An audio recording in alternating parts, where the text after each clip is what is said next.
Hey everyone, welcome back to another video. In this video, we will be covering economic impact with lupus. I feel like this is such a huge topic and yet it is not talked about enough. Economic impact can play so many roles and it can actually increase the severity of your lupus depending on your socioeconomic status. There are many other factors that play a role, and I did my research. I looked at multiple articles before deciding to film this video. Before we get started, if you are open to more videos like this and around lupus and other chronic illnesses, please don't forget to like this video, share it if you find it informational, and subscribe if you're not already subscribed. According to the Global Burden of SLE, Prevalence, Health Disparities, and Socioeconomic Impact, there are a few points worth noting. So in this article, they actually found that people with lupus spend about $33,000 on health expenses annually, and this is not far-fetched. It really depends on how severe your illness is. If you're in a state of flare and you have severe lupus, you're more likely to be up around that number or above. Additionally, it is said that about 2/3 of lupus patients either completely have a loss of income or partial loss of income because of disease activity. This is also true. I myself have not been able to work 40 hours a week. I tried it once and I went into a very bad flare and I ended up in the hospital. So I have to ask myself, is it worth it for me to work full time, work for my money, and just make myself sicker? Currently, I work from home and I work about 30 hours a week while also working on my businesses, including this.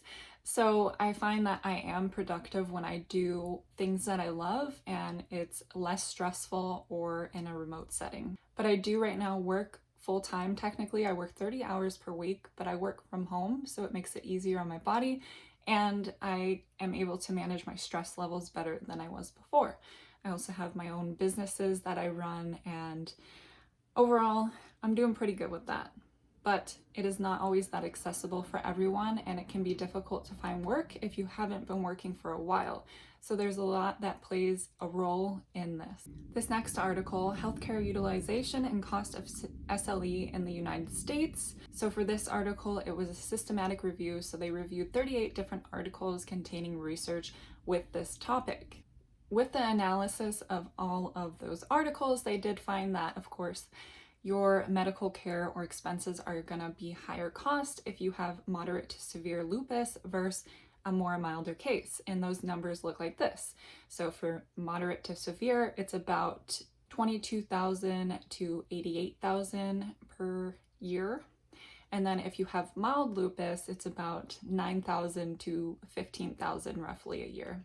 Let me know in the comments below if you agree with this review. This next article I found the most interesting and sad. According to this article, they have found that SLE incidences has increased over the last 4 decades. SLE also has one of the highest mortality rates among rheumatic diseases. This is why it is so important to get down to the root of it and what we can do to better treat individuals with lupus.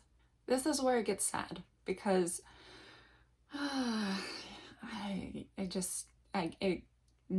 okay, so let's get into it. Let's start with socioeconomic status. It is found that those below the federal poverty level were 4 times more likely to die from lupus than those with higher incomes. Ooh, okay.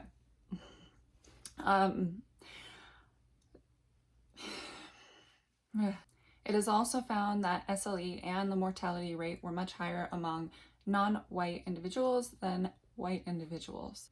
It is quite a well-known fact if you look at the Lupus Foundation of America, they have all those statistics there. First of all, lupus is more common in people of color.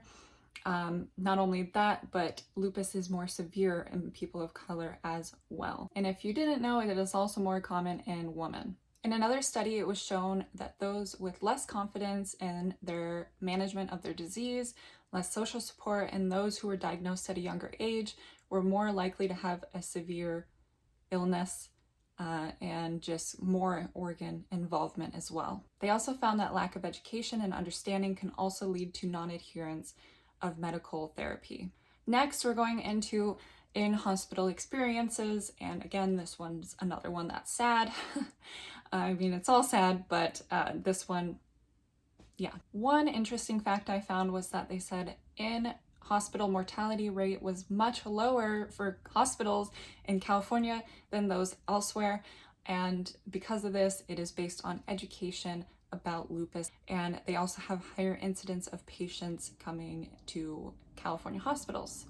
To go along with the hospital statistics, they also found that African Americans were 15% more likely to have a higher mortality rate than those who were white. With all of that said, overall, we have a lot of work to do. This is why I raise awareness, because life is unfair. As soon as I was diagnosed with lupus, even with me being white and privileged and being middle class, I could still see the disparities and how unfair it was for people living with lupus. And what we can do to change that is to increase healthcare access, to increase education, increase awareness. Those are all things that are attainable. And I hope that we get there one day, because I am tired of seeing statistics like this. In the comments below, let me know your thoughts on this video and if you found this interesting. I've linked all the articles mentioned in the comments below, or not the comments, I'm sorry, the description below, along with my other links. So check those out, and don't forget to subscribe if you haven't, and like this video, and I'll see you next time. Bye!